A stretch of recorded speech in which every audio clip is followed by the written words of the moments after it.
الحمد لله رب العالمين والعاقبة للمتقين والصلاة والسلام على أشرف الأنبياء والمرسلين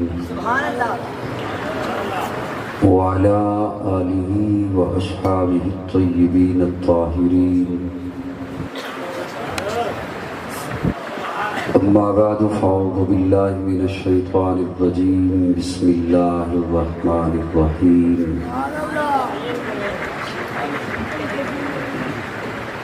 يا أيها الذين آمنوا ادخلوا في السلم كافة ولا تتبعوا خطوات الشيطان إنه لكم عدو مبين. قال الله تبارك وتعالى في مقام آخر إذ أخرجه الذين كفروا ثاني اثنين إذ هما في الغار إذ يقول لصاحبه لا تحزن إن الله معنا.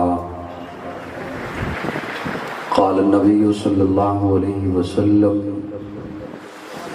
لو كنت متخذا خليلا سوى الله لاتخذت أبا بكر خليلا. صدق اللہ مولانا العظیم. درود شریف کی تلاوت فرما دیں سبھی حضرات.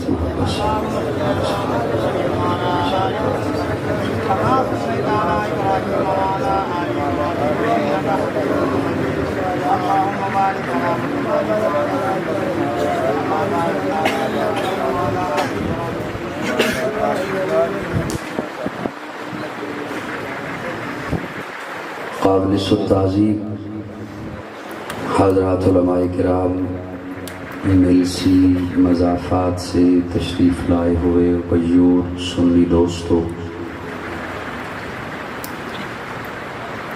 1 سال کے وقفہ سے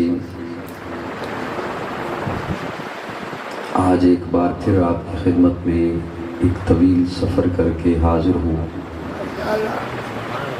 اللہ رب العزت میری حاضری اور آپ کی تشریف آوری قبول فرمائے. میرے بڑے ہی محترم پیارے بھائی برادر مکرم شیخ الحدیث پیکر اخلاق حضرت مولانا محمد عمیر شاہین دامت برکاتہم العالیہ، انہوں نے ترغیب دلائی اور آج صبح تک ترغیب دلاتے رہے. ان کی ترغیب کی بدولت یہ سفر ممکن ہوا اللہ کے فضل سے، اور میں حاضر ہوں. دیگر حضرات حضرت خواجہ محمد عبداللہ مہر محمد سلیم اور استاذ العلماء مولانا قاری محفوظ احمد قاسمی، ان تمام احباب کا بھی شکر گزار ہوں کہ انہوں نے اہتمام بھی فرمایا اور یہاں پر موجود بھی ہیں. پہلے تو میں حیران ہوا تھا جب مجھے پتہ چلا کہ محرم الحرام میں یار غار کا عنوان رکھا گیا ہے. پھر حضرت نے بتایا کہ اس تقریب کے بانی محترم حاجی محمد امین رحمۃ اللہ تعالی علیہ، جو آج ہم میں موجود نہیں ہیں، انہوں نے محبت سے یہ سلسلہ جاری کیا تھا. اللہ کرے یہ سلسلہ جاری و ساری رہے. تمہید کے طور پر میں 2 باتیں آپ کی خدمت میں عرض کروں گا، اور جو تو مجھے سنتے رہتے ہیں وہ جانتے ہیں کہ تمہید میں 5 منٹ ذرا زیادہ توجہ درکار ہوگی، اگلی بات سوکھی ہو جائے گی. لیکن میرے ساتھ اتنی بے رخی کا مظاہرہ نہیں کرنا جیسے حضرت قریشی صاحب کے ساتھ آپ نے کیا۔ بہت خوبصورت پڑھتے ہیں اور میں بڑا محبت سے انہیں سنتا ہوں۔ اللہ رب العزت نے آپ کے علاقے کو یہ ہیرا عطا فرمایا ہے، تو یہ بات ایک علیحدہ ہے کہ جو ہیرا جہاں ہو وہاں قدر نہیں ہوتی۔ کیا خیال ہے؟ ناراض تو نہیں ہوئے میری بات سے؟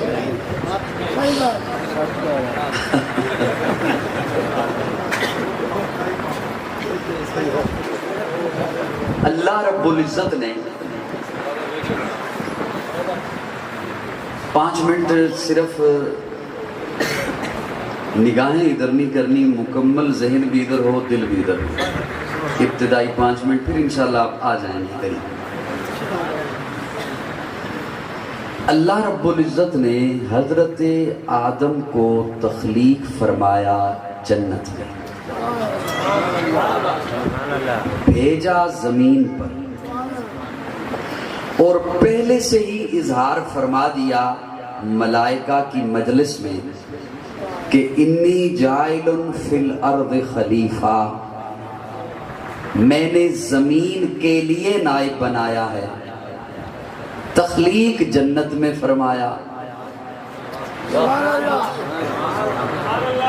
سب کی توجہ ہے مل جانا؟ زمین پر اپنا خلیفہ بنانے لگا ہوں، تخلیق جنت میں فرمایا۔ زمین پر اپنا نائب بھیجنے لگا ہوں، لیکن تخلیق جنت میں فرمایا، اور عناصر اربع سے تخلیق کیا۔ مٹی زمین سے لی، آگ زمین سے، پانی زمین سے، ہوا زمین سے، لیکن تخلیق فرمایا جنت میں۔ تو اپنا ایک تخیل ہے، سوال کیا اللہ زمین پر ہی تخلیق فرمایا ہوتا، زمین پر جو بھیجنا تھا، زمین کے لیے جو بنایا، زمین پر جو خلیفہ بنانا تھا، تو تخلیق بھی جنت میں نہیں زمین پر کیا ہوتا۔ تو گویا جیسے مشیت جواب دیتی ہے کہ جنت میں تخلیق اس لیے کیا جناب آدم کو جنت میں تخلیق اس لیے فرمایا تاکہ ہر آدمی یہ ذہن میں رکھے مجھے جنت ہی کی طرف لوٹ کر جانا ہے۔ میں یہاں کے لیے نہ بنایا گیا، نہ یہاں کے لیے میں ہوں، میں عارضی ٹھکانہ ہے، مجھے جانا ہے جنت میں۔ کیوں؟ کل شیء یرجع الی اصلہ، ہر چیز اپنے اصل کو لوٹتی ہے۔ پانی کو بہاؤ تو نشیب کی جانب جاتا ہے، آگ جلاؤ تو اوپر کو اٹھتی ہے، باپ کو چھوڑو تو ہوا میں تحلیل ہوتی ہے، ہر چیز اصل کو لوٹتی ہے۔ تو آدمی یہ ذہن میں رکھے کہ میری اصل جنت ہے۔ اوکھا جملہ یہ والا تو نہیں تھا، اگلا اوکھا آ رہا ہے، آپ اسی پہ خاموش ہو گئے۔ میری اصل اچھا، پھر جب تخلیق فرمانے کے بعد حضرت مولانا عمیر شاہین صاحب، بس آپ کو سبق سنانا ہے میں نے۔ تخلیق فرمانے کے بعد جب زمین پہ بھیجا تو پہلے پودے لگائے۔ اب بڑی توجہ حضرت، پودا بڑھتا ہے، پھلتا ہے، پھولتا ہے، چلتا نہیں۔ پھلتا ہے، پھولتا ہے، بڑھتا ہے، لیکن چلتا نہیں۔ اب جب بڑھتا ہے تو اس کا مطلب ہے جاندار ہے، اسے مٹی بھی چاہیے، ہوا بھی چاہیے، پانی بھی چاہیے، زمین میں چھپے ہوئے معدنیات بھی اسے چاہیے، یہ چیزیں اسے چاہیے، روشنی بھی چاہیے، ہوا بھی چاہیے، پانی بھی چاہیے، لیکن چونکہ چل نہیں سکتا تو قدرت نے تمام چیزوں کو حکم دیا تم نے اس تک پہنچنا ہے۔ اب پودا کونپل سے لے کر تناور درخت بننے تک ساری خوراک اپنے قدموں سے لیتا ہے، پھر جو چیز قدموں سے نہیں لے سکتا تو روشنی کو حکم دے دیا سورج کو تو نے اس تک پہنچنا ہے، ہوا کو حکم دے دیا تو نے اسے جا کے لہلانا ہے، بارش کو حکم دے دیا تو نے اسے جا کے نہلانا ہے۔ اس کی لذت لو، میں اگلا جملہ آپ کے حوالے کروں۔ پودے سے پھر فضیلت بخشی جانور کو، بھائی سیف اللہ صاحب، پودے سے فضیلت بخشی جانور کو۔ اب جانور پھلتا بھی ہے، پھولتا بھی ہے، بڑھتا بھی ہے، چلتا بھی ہے، چلتا بھی ہے۔ تو اسے چلنے کی وجہ سے یہ نہیں کہا کہ تو ادھر کھڑا رہے ہر چیز تجھ تک پہنچے گی، نہیں، اسے بدلا دیا تو نے خود خوراک تک پہنچنا ہے، تو نے من پسند پانی تک پہنچنا ہے، تو نے من پسند گھاس تک پہنچنا ہے، تو نے من پسند اپنی خوراک تک چل کے جانا ہے، پھر اسے اس کی جبلت پر قدرت نے چھوڑ دیا۔ پھر جانور سے فضیلت بخشی حضرت انسان کو۔ انسان پھلتا بھی ہے، پھولتا بھی ہے، بڑھتا بھی ہے، چلتا بھی ہے۔ یہ دونوں چیزیں جانور کے پاس بھی تھیں کہ وہ بڑھتا بھی ہے، پھلتا بھی ہے اور چلتا بھی ہے۔ اب انسان کو فضیلت بخشی عقل دے کر، انسان کو فضیلت بخشی شعور دے کر۔ یہ جملہ اگر آپ نے سنبھال لیا تو میں سمجھوں گا آنے والی زندگی میں آپ کا ٹھہراؤ آ جائے گا، آنے والی زندگی میں وہ جو ہلچل ہے وہ ایک لمحے کے لیے رک جائے گی، سکون آ جائے گا۔ جانور کو اس کی جبلت پر چھوڑ دیا، جہاں من پسند پانی ہے منہ مار سکتا ہے، جہاں من پسند گھاس ہے ہاتھ مار سکتا ہے، منہ مار سکتا ہے۔ تو انسان بھی چونکہ چلتا ہے تو جہاں من پسند چیز ہے وہاں منہ مار لے۔ اللہ نے فرمایا نہیں، تو من پسند ہر جگہ پر نہ منہ مار سکتا ہے نہ ہاتھ مار سکتا ہے، کیونکہ تجھے عقل دیا ہے، تجھے شعور دیا ہے۔ اس لیے اب تیرے معاملات کے ارد گرد، تیری روزی کے ارد گرد میں نے اپنے قانون کے پہرے لگا دیے۔ بات مشکل تھی نہیں لیکن آپ نے اسے تھوڑا سا مشکل کیا، میں سوکھا کرنے لگا ہوں۔ تیری روزی کے ارد گرد، تیرے معاملات کے ارد گرد میرے قانون کے پہرے ہیں۔ کس کے قانون کے؟ تو ہر جگہ پہ منہ نہیں مار سکتا، ہر جگہ پہ ہاتھ نہیں مار سکتا۔ تیرے معاملات کے ارد، تیرے کاروبار کے ارد گرد، تیری روزی کے ارد گرد میرے قانون کے پہرے ہیں۔ اب سنیے گا، انسان آیا جنت سے، تخلیق کیا جنت میں، جائے گا واپس جنت میں، تو اس کے لیے قانون یہاں کا نہیں ہو سکتا، قانون بھی وہیں سے آئے گا جہاں سے انسان آیا۔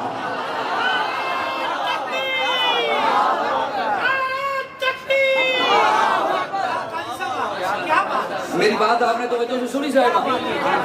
قانون وہیں سے آئے گا جہاں سے انسان آیا ہے، تو اس قانون کی کتاب کو قرآن کہتے ہیں۔ سنی تھوڑی سی زحمت فرمائے میرے ساتھ، اس قانون کی کتاب کو آزماتے رہیے۔ اس کے علاوہ جمہوریت ہو یا لبرلزم ہو، ذلت اور پستیوں میں گرتے چلی جائے گی انسانیت، جب تک اس بات پہ نہیں آتی، جب تک اس چھتری اور قانون کے نیچے نہیں آتی جو انسان کو بنانے والے نے انسان کے لیے بنایا ہے۔ میری بات یہاں تک سمجھ آئیے صاحب؟ اب یہ قانون دے گا، حضرت میں تمیز سے نہیں کر رہا ہوں، اگر مشکل بن گئی ہو تو میں معذرت چاہتا ہوں۔ اس قانون کو دے کر محبوب کو بھیجا، محبوب کو بھیجا۔ حضرت قریشی صاحب آپ کے حوالے جملہ، جتنے نبی آئے باغات والے علاقوں میں، نہروں والے علاقوں میں، دریاؤں والے علاقوں میں، چشموں والے علاقوں میں، ہزاروں نبی تو بنی اسرائیل میں آئے، فلسطین کا علاقہ، باغات کا، نہروں کا، دریاؤں کا، کہیں دجلہ ہے، کہیں فرات ہے، کہیں دریائے نیل کی موجیں ہیں۔ لیکن جب محبوب کے آنے کا اہتمام فرمانا تھا، یہ قانون دے کر توجہ، تو حضرت ابراہیم کو فرمایا ہجرت کیجئے، عراق سے چلیے بوادن غیر ذی زرع۔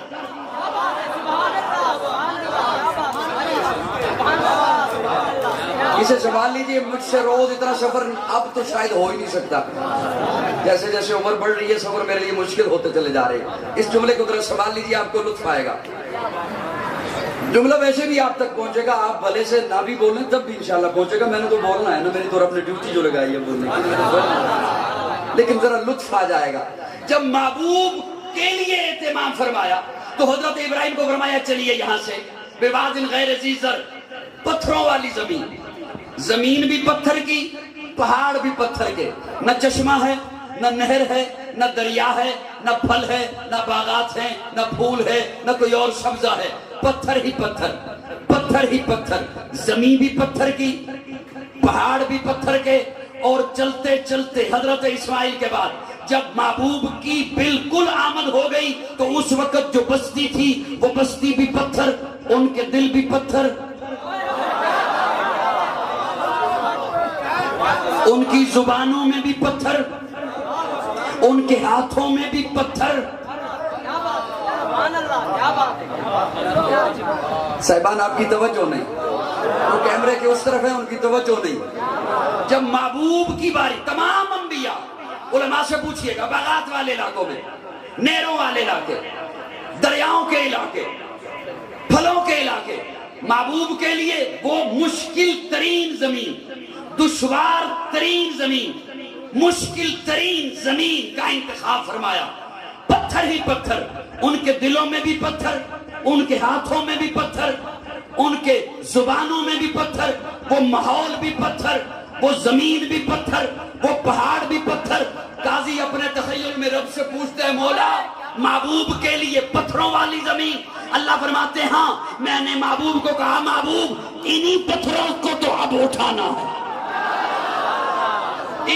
انہی پتھروں کو تو سوز دل عطا کرنا ہے، محبوب انہی پتھروں کو تو درد دل عطا کرنا ہے، محبوب انہی پتھروں کو تو لالا کا جگر عطا کرنا ہے، محبوب انہی پتھروں کو تو ذوق بندگی عطا کرنا ہے، محبوب انہی پتھروں کو تو اتنا اونچا کرنا ہے۔ اور پھر میرے آقا نے ان پتھروں کو اتنا اونچا کیا، اتنا عرفہ کیا، اتنا بلند کیا کہ پھر زبان نبوت خود بول اٹھی، لوگا اب انہیں پتھر میں سمجھنا، الصحابی کم جو تکبیر، عظمت محمد مصطفیٰ، سیرت محمد مصطفیٰ، کمالات محمد مصطفیٰ، معجزات محمد مصطفیٰ، نعرہ تکبیر، تکبیر، شان صحابہ، اقتدار صحابہ، عظمت صحابہ، نعرہ تکبیر۔ میری بات نہیں سمجھ رہی؟ پیٹرول میں نے نہیں مہنگا کیا، مجھ پہ کیوں غصے ہو کے دیکھ رہے ہو مجھے؟ ذرا مسکرا کے کہہ دو سبحان اللہ۔ پیٹرول ہی کی تو بات کرنے لگا ہوں، اگر سوچو تو۔ توجہ ہے صاحبہ؟ سب کی توجہ ہے؟ وہ نہیں ہے توجہ؟ اللہ فرماتے ہیں محبوب انہی پتھروں کو تو اٹھانا ہے۔ اللہ اتنی مشکل زمین کیوں؟ اللہ فرماتے ہیں جس سے جتنا کام لینا ہونا اتنی پاور رکھی جاتی ہے، جس سے جتنا کام لینا ہو اتنی پاور یا پاور رکھ کر پھر کام زیادہ لیا جاتا ہے۔ اب اس کی میں ایک مثال دینے لگا ہوں، علماء سٹیج پہ بیٹھے ہوئے انہیں سنانے لگا ہوں۔ حضرت ابراہیم نے مانگا تھا رب ہب لی من الصالحین، اللہ بیٹا نیک ہو، بندہ میرا، بیٹا میرا ہو، بندہ تیرا، بیٹا چاہیے نیک ہو۔ اللہ نے جواب میں کیا فرمایا؟ وَبَشَّرْنَاهُ بِغُلَامٍ حَلِيمٍ۔ حلیم کیوں؟ اللہ میں نے تو نیک مانگا، بس صالح مانگا، بس فرما بردار مانگا، بس آپ فرما رہے ہیں حلیم۔ اللہ فرماتے ہیں میں نے کام ہی ایسا لینا ہے، حلیم اس لیے دے رہا ہوں کہ چھری رکھ دے گا نا گلے پر تب بھی اف نہیں کرے گا۔ اللہ یہاں پتھروں والی زمین، اتنی دشوار زمین، اللہ فرماتے ہیں ہاں میں نے اعلان جو کر دیا انک لعلی خلق عظیم، میں نے ساری کائنات سے بڑا اخلاق دے کے بھیجا ہے۔ اس اخلاق کا امتحان ہونا ہی تب ہے جب ہر طرف پتھر ہی پتھر۔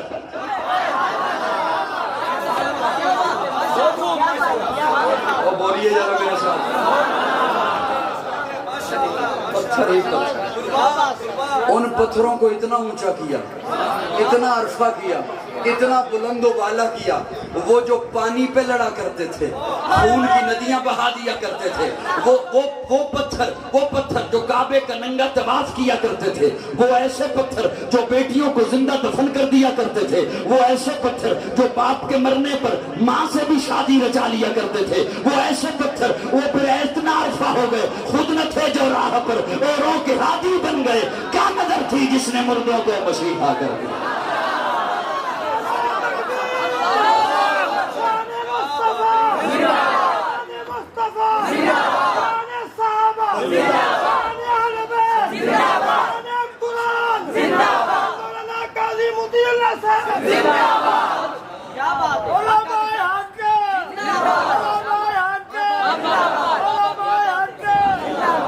آخر والے بھی ذرا بولیں جو مجھے غصے میں لگ رہے ہیں، بڑے بیٹھے ہوئے، بولیے ذرا محبت سے، بول کے بولیے، کچھ نہیں ہوتا، بولیے ذرا محبت سے، بولیے سبحان اللہ کہہ دیجیے۔ سبحان اللہ اس جملے پہ بنتی یا نہیں بنتی آپ تب بھی کہہ دیں، کم از کم خاموشی کا روزہ تو توڑیں نا۔ صاحبان توجہ ہے میری جانب سے۔ اللہ فرماتے ہیں پتھروں میں اس لیے بھیجا، محبوب انہی پتھروں کو تو اٹھانا ہے، پتہ چلنا ہے نا محبوب کے اخلاق کا، محبوب کی رحمتوں کا، محبوب کے اسوہ حسنہ کا۔ اور پھر میرے آقا نے اتنا اونچا کیا، اتنا عرفہ کیا، اتنا بلند و بالا کیا، اتنا اونچا کیا۔ میں ایک جملہ کہنے چلا ہوں لوگوں، یہ قریشی صاحب بھی کہہ رہے تھے نا، اور آپ آج کل تو ہر ایک کی زبان پر ہے کہ وہ چیخیں ایسی آ رہی ہیں نا دل پر، ایدے ہوتے پیر نہیں آنگا جی بیٹھے ہو ٹر گئے ہو۔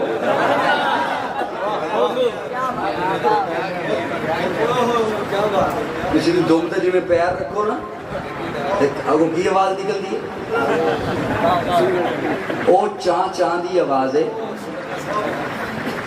اللہ بڑی بات واضح کر دی اس بل نے، بہت باتوں کو واضح کر دیا اس بل نے، بہت واضح کر دیا، بہت واضح کر دیا۔ اب وہی ظاہر ہے چلاتا ہے جس نے جرم کرنا ہے، وہی چلائے گا۔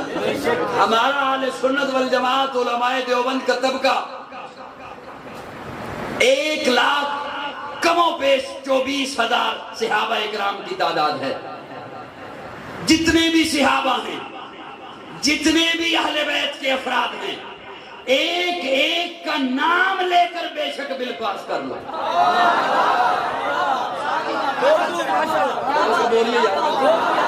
ایک ایک کا نام لکھ کر قومی اسمبلی میں، سینٹ میں بل پاس کر لیا جائے، سنی کو اعتراض نہیں ہوگا۔ سنی صرف سنی زحمت فرمائیں، مہمانوں کو کچھ نہیں کہنا ہوگا۔ ایک ایک کا نام لے کر، صحابہ وہ ہیں، یہ جو آپ کے چہروں پر داڑیاں ہیں نا، یہ اس لیے ہیں کہ صحابہ تھے۔ یہ جو پگڑیاں ہیں نا، یہ اس لیے ہے کہ صحابہ تھے۔ یہ جو مسجدیں آباد ہیں، یہ اس لیے ہے کہ صحابہ۔ اچھا رونا کیا ہے؟ یہ چیئرمین سینٹ نے کیوں لکھ دیا؟ یہ فلاں نے کیوں لکھ دیا؟ ایم این اے نے کیوں لکھ دیا؟ ایم پی اے نے کیوں لکھ دیا؟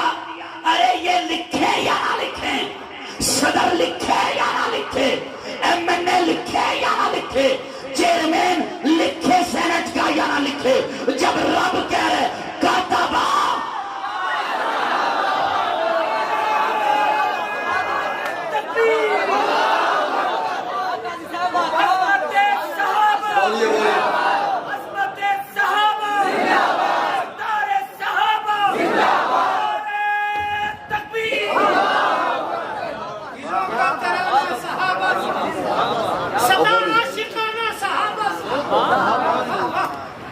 میں جملہ بولنے لگا ہوں اور مجھے سمجھ آ جاتی ہے کہ کنوں سمجھ آئیے تھے، کنے میز ماری ہے۔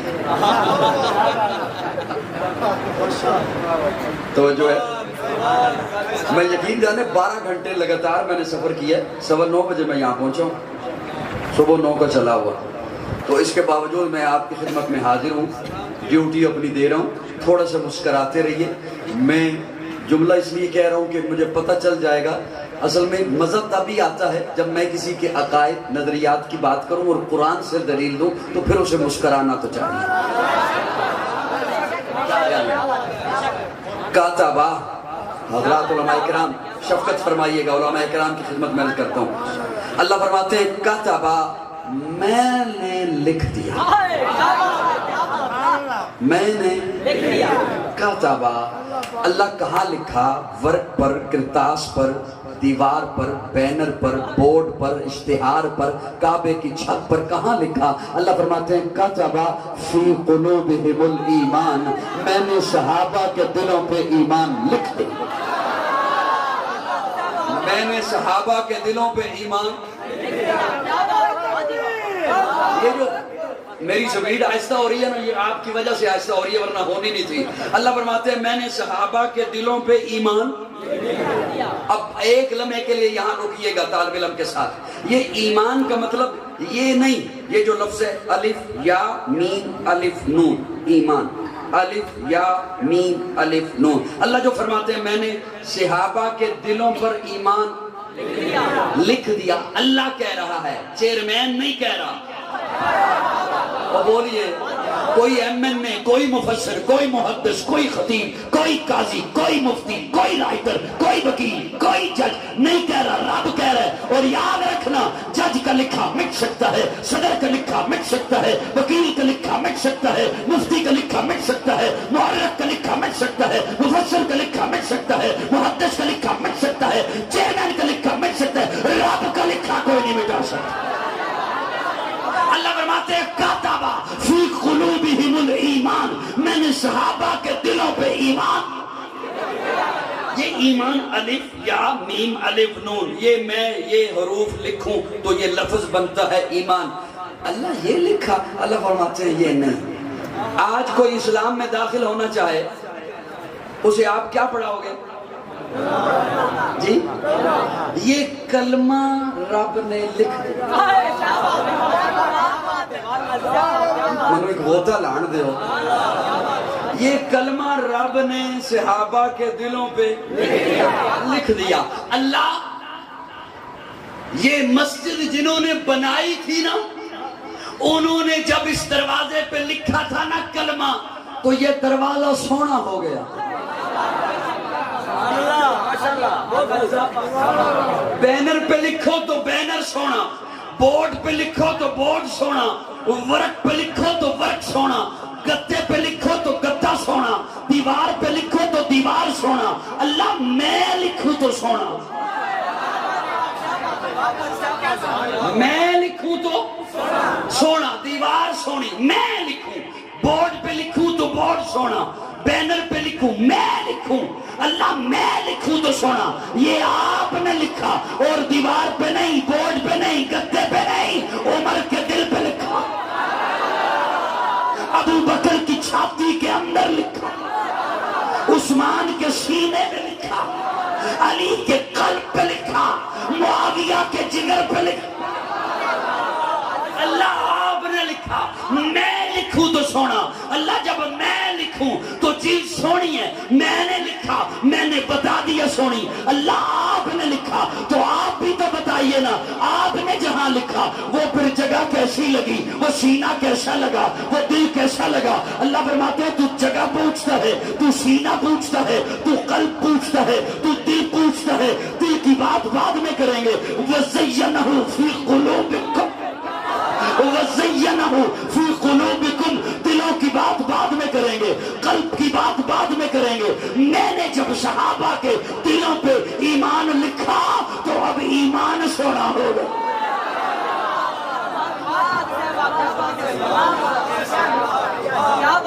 سبحان اللہ، سبحان اللہ، اور بولیے ذرا سبحان۔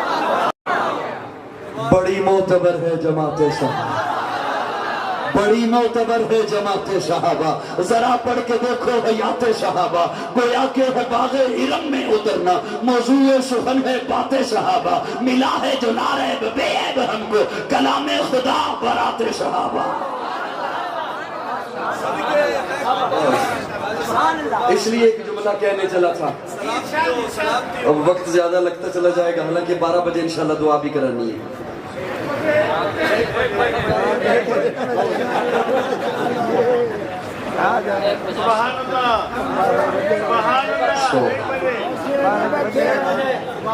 میں ابھی موضوع پہ میں نے تو آنا ہے، تو گھبرا گئے ہو؟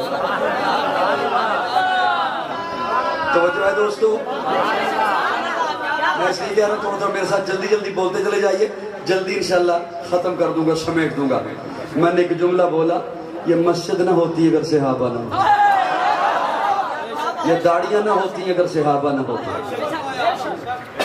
شب جمعہ والے ساتھیوں تبلیغی مرکز نہ ہوتے اگر صحابہ نہ ہوتے،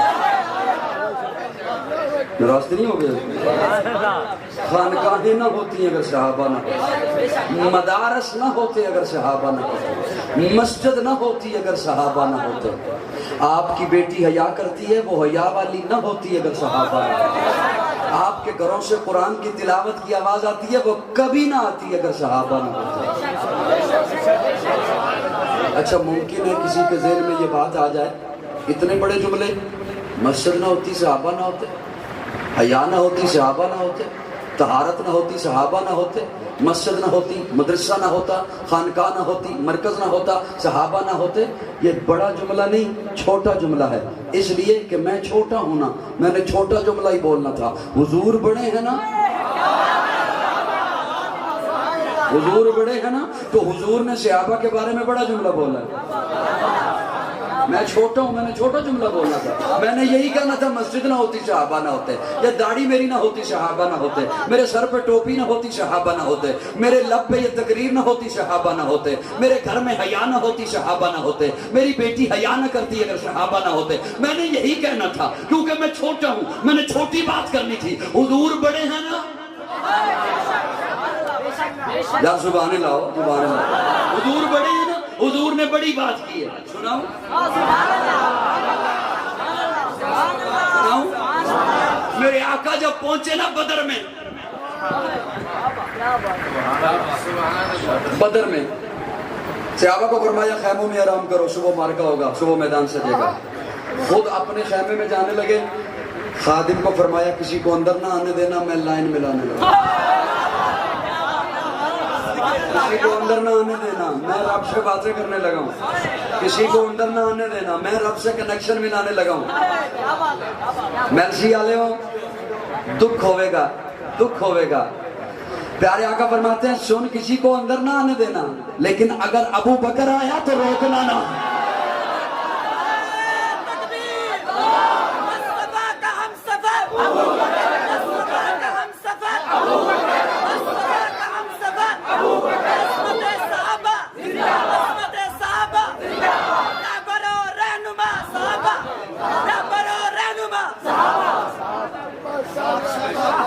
اگر ابو بکر آیا تو روکنا۔ کیا کہنے ابو بکر تیری عظمتوں کے، تیری رفعتوں کے، تیری بلندی کے، تیرے عروج کے، تیرے معراج کے، تیری بے تکلفی کے، کیا کہنے تیری بے لطف کی بات۔ یہ آئے ہی ابو بکر، اور ابو بکر جب اندر داخل ہوئے تو دیکھا پیارے آقا سجدے میں ہیں۔ حضور کا سجدہ اتنا طول پکڑ چکا ہے کہ پیارے آقا کی پگڑی مبارک زمین پہ آ چکی ہے، اور جہاں آقا نے سجدہ کیا وہ ریتلی زمین حضور کے آنسوؤں سے تر ہو چکی تھی، اور پیارے آقا کے لبوں پہ جملہ کیا تھا؟ مولا یہ جو 313 لے کے آیا ہوں یہ میری محنت ہے، یہ میری کمائی ہے، یہ میری جد و جہد ہے، یہ میری توجہ ہے، یہ مسافر ہیں، غریب الوطن ہیں، انہوں نے مارے کھائی ہوئی ہیں، ان کے پیٹ میں کھانے کو کچھ نہیں، ان کے بدن پہ ڈھنگ کا کپڑا نہیں، پاؤں میں ڈھنگ کی چپل نہیں، اللہ ان کے پاس کچھ بھی نہیں، ساز و سامان نہیں، اسلحہ نہیں، پیشہ ور جنگجو نہیں، اور مارے کھا کے آئے ہیں، وطن چھوڑ کے آئے ہیں، اولادیں چھوڑی، مکان چھوڑے، دکان چھوڑی، تجارت چھوڑی، حبشہ سے چلا ہے بلال، اس کی پیٹھ پر پر امیہ نے اتنے ظلم کیے، اب گوشت نہیں ہڈیاں نکلی ہوئی ہیں، اللہ اسے بھی لے کر آ گیا، یہ آ گئے ہیں، کٹ جائیں گے، مر جائیں گے، لیکن اللہ تو بھی سن لے، آج اپنے محبوب کی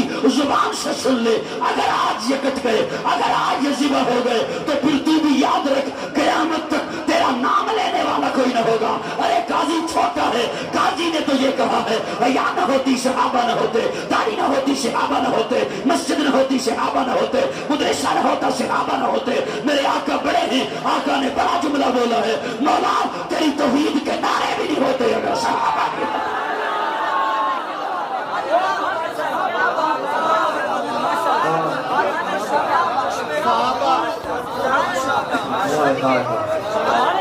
سبحان اللہ،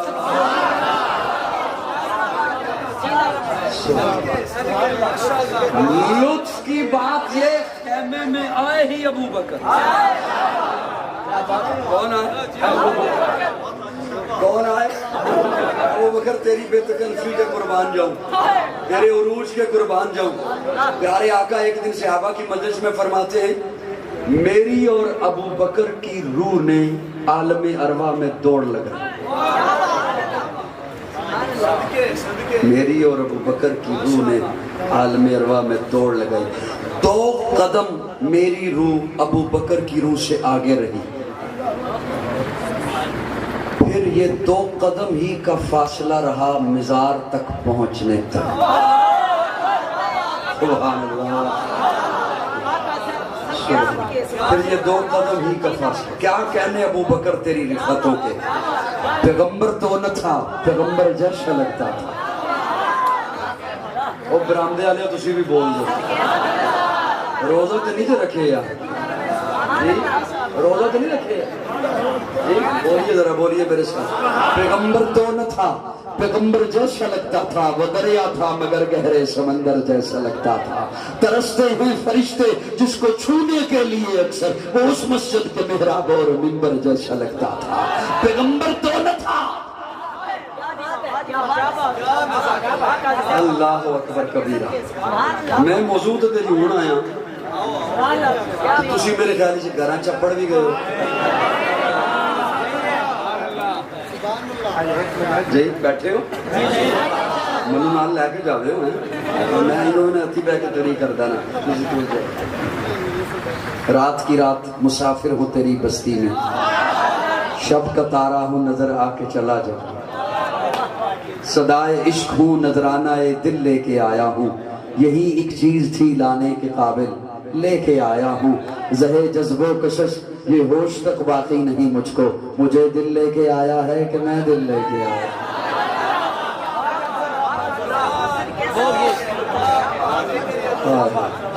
کیا کہنے ابو بکر تیری رفتوں کے، تیری بلندیوں کے، تیرے عروج کے، تیرے معراج کے۔ میں باتیں تو ڈھیر ساری ذہن میں آ رہی ہیں، لیکن 1-2 جھلکیاں عرض کرتا ہوں جی، 1-2 جھلکیاں عرض کرتا ہوں میں۔ اللہ اکبر، جو حرمین شریفین ہو کے آئے ہیں انہیں زیادہ اس چیز کا لطف آئے گا جو میں عرض کرنے لگا ہوں۔ جہاں مروہ پہاڑی ہے نا، اس سے باہر کو نکلیں، جب صحیح بندے کی مکمل ہو جائے، مروہ پہاڑی سے باہر بندہ نکلے تو سامنے ایک لمبی بلڈنگ ہے، بیت الخلا ہے، یہ وہ جگہ ہے جہاں ابو جہل کا گھر تھا اس کا، اور اس سے تھوڑی سی اونچی، کوئی زیادہ چڑھائی نہیں ہے، بالکل ہلکی سی معمولی سی چڑھائی ہے، معمولی سا یعنی کہ تھوڑا سا اونچائی ہے جگہ کی، وہاں ایک چھوٹی سی بڑی باوقار عمارت ہے، کتب خانہ ہے، یہ وہ جگہ ہے جہاں حضور کا گھر تھا۔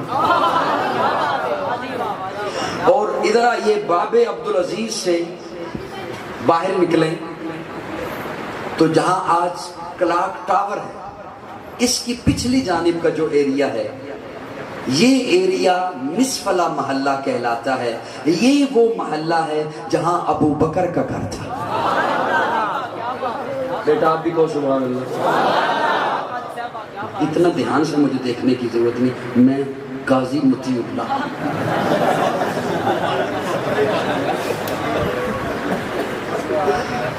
دوستوں توجہ ہے؟ وہاں ابو بکر کا گھر. اب نقشہ آ گیا آپ کے ذہن میں؟ کیا کہہ رہے ہجرت کی رات حضور ابو جہل کے پڑوس سے نکلے. کس کے پڑوس سے نکلے؟ ابو جہل کے پڑوس سے.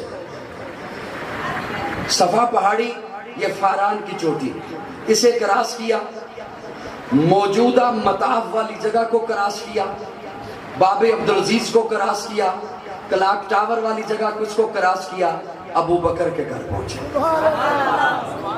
دستک دی، ادھر دروازہ کھل گیا. میں اپنے تخیل کا آدمی ہوں، اپنے تخیل میں سوال کیا، ابو بکر ادھر دستک ہوئی، ادھر آپ نے دروازہ کھول دیا. پوچھا تو ہوتا مندق الباب، دروازے پر کون ہے؟ کوئی دشمن بھی تو ہو سکتا ہے. ہجرت والی رات، خطروں والی رات، دشمنوں والی رات، پوچھا تو ہوتا دروازے پر کون. ادھر دستک ہوئی، ادھر آپ نے دروازہ کھول دیا. ابو بکر کہتے ہیں کمال کرتے ہو، اگر محبوب کے دستک دینے کے انداز کو صدیق نہ سمجھو تو کون سمجھو؟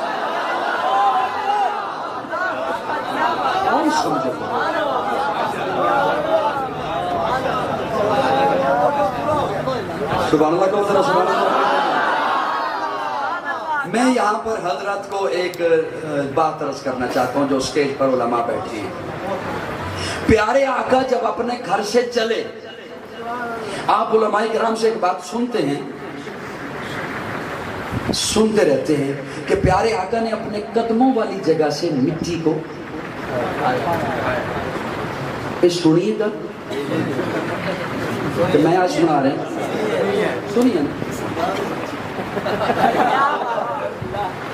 اپنے قدموں والی جگہ سے مٹی کو اٹھایا اور ان کی جانب، کافروں کی جانب، مشرکوں کی جانب یوں کر کے پھینکا.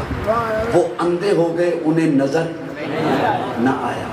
اب میرا ایک تخیل ہے حضرت، یہ ضروری نہیں کہ وہ مٹی ان کی آنکھوں میں پہنچی ہو.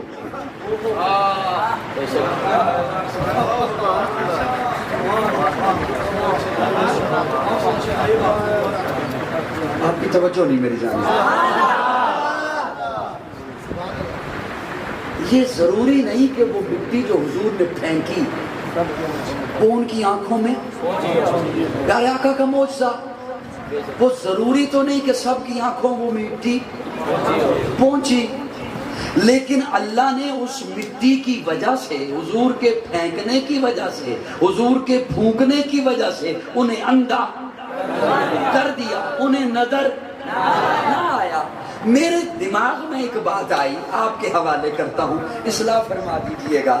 وہ میرا اللہ جو محبوب کی ایک مٹھی پھینکنے سے انہیں اندھا کر سکتا ہے اور حضور ان کے درمیان سے نکل سکتے ہیں، کیا ضرورت تھی 3 راتیں غار میں ٹھہرانے کی؟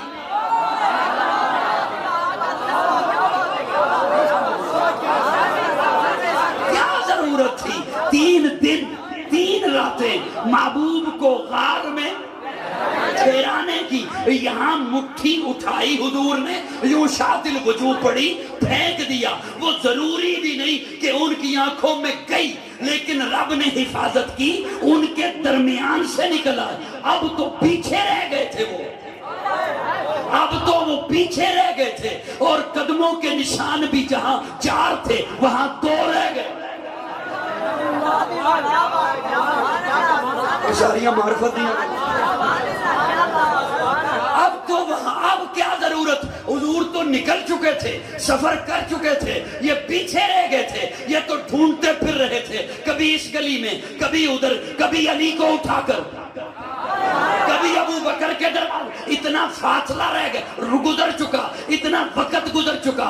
اب کیا ضرورت تھی 3 راتیں وہاں ٹھہرانے کی، 3 دن ٹھہرانے کی؟ رب نے ذہن میں بات ڈالی ہے، کتابوں میں نہیں، خطابوں میں بھی نہیں. رب نے ذہن میں قاضی کے بات ڈالی ہے. آپ نے دعا کرانی ہو، اللہ مجھے فرماتے ہیں تو نے کسی سے دعا کرانی ہو، مشکل بن جائے تو کہتے ہیں کوئی نیک بندہ ڈھونڈ، اس سے دعا کرا. سادہ لفظوں میں کہوں، تو کہتے ہیں کوئی متقی ہو، اس سے دعا کرا. ابو بکر متقی نہیں، اتقا ہے. ابو نگاہیں میری ہوں چہرہ تیرے مصطفیٰ کا ہو. اس دعا کو رب نے پورا کرنا تھا. اہتمام فرمایا خار کا.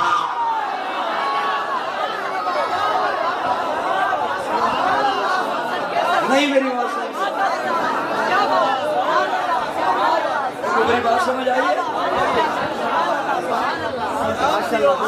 اس سلسلے اہتمام کرنا.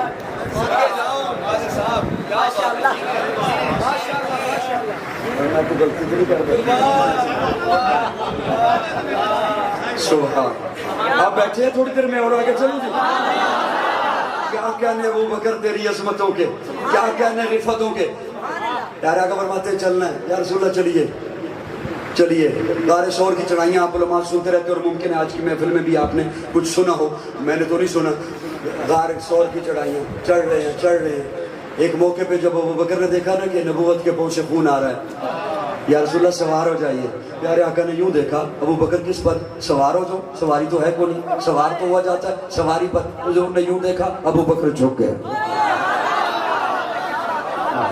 حضور سوار ہوئے, حضور سوار ہوئے. تفصیلات میں نہیں جا سکتا, چت نہیں سکتا. ابو حضور سوار ہوئے, حضور سوار ہوئے, حضور سوار ہوئے. آپ علماء سے سنتے رہتے ہیں حضور کے کندھے پر مہر نبوت ہے. قاضی عرض کیا کرتا ہے حضور کے کندھے پر مہر نبوت ہے, ابو بکر کے کندھے پر وجود نبوت ہے. اور جب حضور سوار ہوئے, جب حضور سوار, حضور کا ایک پاؤں مبارک اس جانب, ایک پاؤں مبارک اس جانب, پاؤں ایک ادھر ہو ایک ادھر ہو, اور ہو بھی چڑھائی تو لا محالہ جو بیٹھا ہوا ہو نا کندھے پر, وہ جس کے کندھے پر بیٹھا ہوا ہے اپنے ہاتھ اس کے سر پہ رکھ دے. اور کوئی نقشہ رہ چاہیے, اور کوئی نقشہ رہ چاہیے. حضور کا ایک پاؤں مبارک ادھر, ایک پاؤں مبارک ادھر, اور حضور نے اپنے ہاتھوں سے ابو بکر کے سر کو پکڑ لیا. تو مجھے کہنے دے ابو بکر کا سر حضور کے ہاتھوں میں, میرے مزاج کے 10 بندے بھی ہوئے تو لطف آ جائے گا. سر نہیں, ابو بکر کا دماغ حضور کے ہاتھوں میں.